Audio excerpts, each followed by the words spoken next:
বলো আমরা পদ্মা সেতু স্বপ্নের পদ্মা সেতু পার হচ্ছে বলো হ্যাঁ বলো কারণ সাথে কি দূরে দেখা যায় নদীর মধ্যে চর জেগে উঠছে দূরে দেখা যায় চর দেখেছে, চরের মধ্যে সবুজ হয়েছে, চর সম্পূর্ণ সবুজ এবং এই নদীটি অনেক বড়, যত দূর চোখ যায় তত দূর শুধু পানি আর পানি, মনে হচ্ছে যেন এটা একটি সমুদ্র। স্বপ্নের পদ্মা সেতু এটা স্বপ্নের পদ্মা সেতু আমরা এখন এটি উপর দিয়ে পার হচ্ছি। এখন আমরা পদ্মা সেতুর উপরতলায় আছি।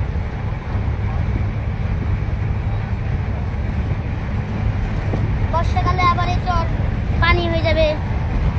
তখন আর চর দেখা যাবে হ্যাঁ, তখন আর চর দেখা যাবে না, তখন শুধু আর পানি আর পানির স্রোত থাকবে। আপনারা দেখতে পাচ্ছেন যে এই যে পদ্মা সেতুতে চর উঠেছে, দূরেও ছোট বড় অনেকগুলো চর হ্যাঁ ছোট বড় অনেকগুলো চর হ্যাঁ ছোট চর আর এটা অনেক গভীর। হ্যাঁ হ্যাঁ গভীর আছে এখন গভীর, হ্যাঁ এখন কি গভীর? না গভীর না ওই চর তো মাটি চর না, যেখানে পানি আছে। ওই অল্প পানি এখন আস্তে আস্তে বর্ষাকাল আসছে পানি আস্তে আস্তে বাড়ছে এরপরে কিছুদিন পরে এই চরগুলো পানিতে ঢেকে যাবে তখন শুধু পানি আর পানি আমি চরের আমি দাঁড়াবো, এই চরের উপরে আমি দাঁড়িয়ে থাকবো।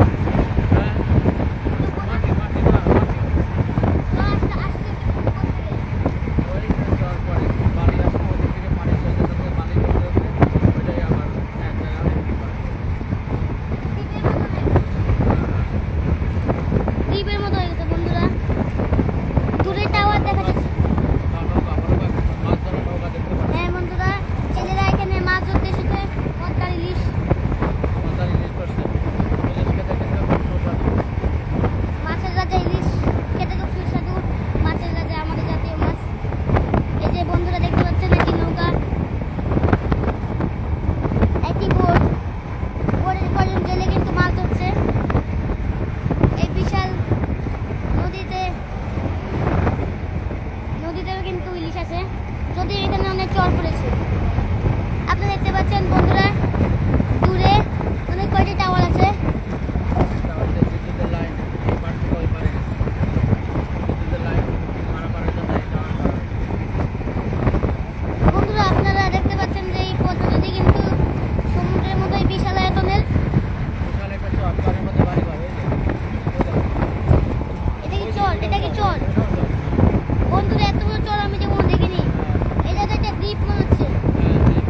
অনেকগুলো বাড়ি ঘর ওখানে অনেক মানুষ বাস করে বন্ধুরা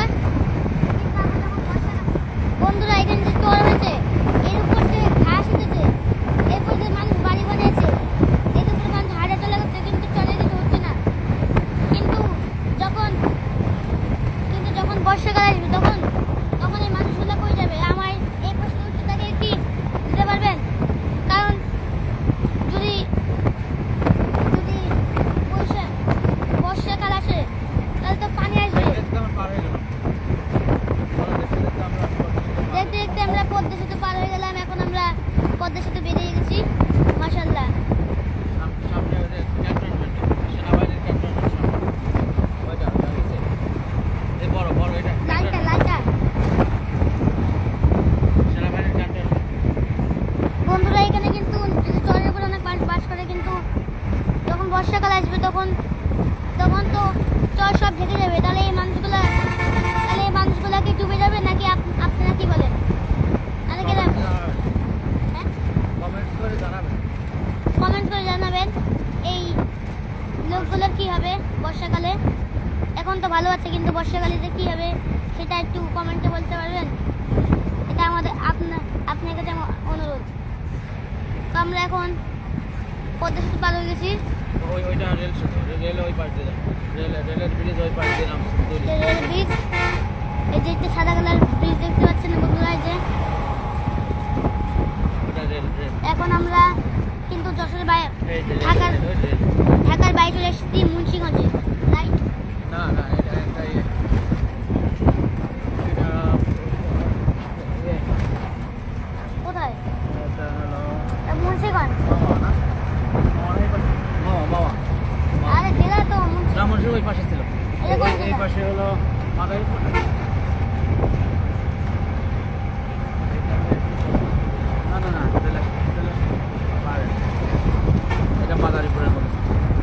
মাদারীপুর, সরি বন্ধুরা ভুলে মামা গেছে। মামা মামা মামা মামা এলাকা মামা মা মামা একটা জায়গার নাম